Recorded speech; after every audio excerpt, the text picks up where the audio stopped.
सतगुरु कबीर साहब जी कहते हैं, समुद्र में लहरें उठती रहती है, उनकी गिनती नहीं गिनी जा सकती कि वे कितनी है। जैसे समुद्र में लहरें उठती है और उसी में समा जाती है, वैसे ही संसार की प्रकृति है तथा सब प्राणी पदार्थ संसार में समाते रहते हैं। यहाँ किसी का कुछ भी अपना नहीं है। साहेब जी की बहुत ही सुंदर साखी है। निर्धन को धन राम, हमारो को धन राम, चोर न लेवे खटो न जावे, कष्ट में आवे काम, सोवत जागत उठत बैठत, जपो निरंतर नाम, दिन दिन होत सवाई दौलत, खोटत नहीं छदाम, अंतकाल में छोड़ चलत सब, पास न एक पदाम, कहत कबीर ई धन आगे, पारस को क्या काम। कहते हैं, गरीब का सच्चा धन अंतर्यामी राम है। यथार्थ में हम सभी का सच्चा धन राम है। इस राम धन को कोई चोर चुरा कर नहीं ले जा सकता और किसी प्रकार का यह घट भी नहीं सकता। यह जीवन में आने वाले सब दुखों में काम आता है।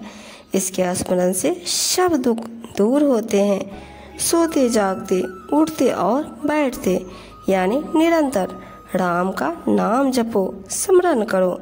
इसके जपने की साधना में रत रहने से यह थोड़ा भी घटने वाला नहीं है, प्रत्युत दिनों दिन सवाई होने वाली दौलत की तरह बढ़ता जाएगा। उत्तम सद्गुणों के रूप में यह राम धन विकसित होता जाएगा।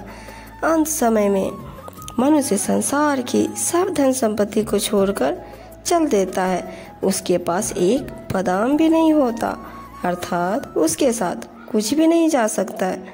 सतगुरु कबीर साहब जी कहते हैं, इस राम धन के सामने पारस मणि का क्या काम है। जिसने यह राम धन पा लिया उसे पारस मणि की कोई आवश्यकता नहीं है। साहब जी अपनी वाणी में कहते हैं, बिना राम के जग में अपना कोई नहीं है भाई। बाग लगायो, बगीचा लगायो और लगायो केला, इस पिंजरे से प्राण निकल गए, रह गया चमन अकेला।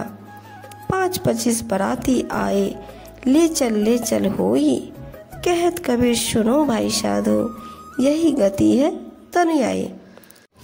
सदगुरुदेव जी कहते हैं, परम तत्व आत्मा राम के अतिरिक्त इस संसार में कोई भी अपना नहीं है। भजन साधना से उसमें स्थित होना ही उसका प्राप्त हो जाना है। अन्य यहाँ कुछ भी अपना होने वाला नहीं है।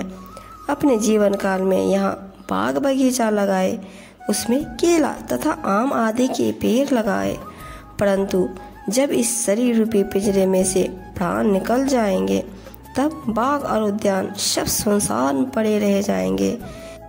सतगुरुदेव जी कहते हैं, हे मन, तू हृदय में विद्यमान अविनाशी राम का स्मरण कर, अन्यथा बाद में पछताएगा। अधर्मी जीव अनेकानेक पाप कर्म करता है, परंतु जिसके लोभ में वह पाप कर्म करता है वह सदा नहीं रहता, आजकल में वह छूट जाता है। मनुष्य माया के भ्रम में पड़कर लोभ लालच में लगे लगे अपना सारा जीवन यूं ही गवा देता है। परंतु सावधान, धन एवं यौवन का अहंकार मत करो, ये तो पानी में कागज के गल जाने के समान नष्ट हो जाएंगे। जो अंतर्यामी राम का स्मरण भजन नहीं करता और समत्व भाव से सभी जीवों से दया का व्यवहार नहीं करता, उस अहंकारी के मुख पर काल के चाटे पड़ेंगे, वह अनंत दुख यातना भोगेगा। हे मनुष्य, जब तुझसे धर्मराज कर्मों का हिसाब मांगेगा तब तो क्या मुँह लेकर उसके सामने जाएगा।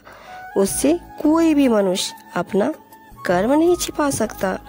तू जीवन पर्यंत संसार विषयों में सुख खोजता है, परंतु याद रख, सारा सुख दुख यहीं छूट जाएगा। सतगुरु कबीर साहब जी कहते हैं कि हे भाई संतो सुनो, जो संतों की संगति में रहेगा वह भवसागर से तर जाएगा।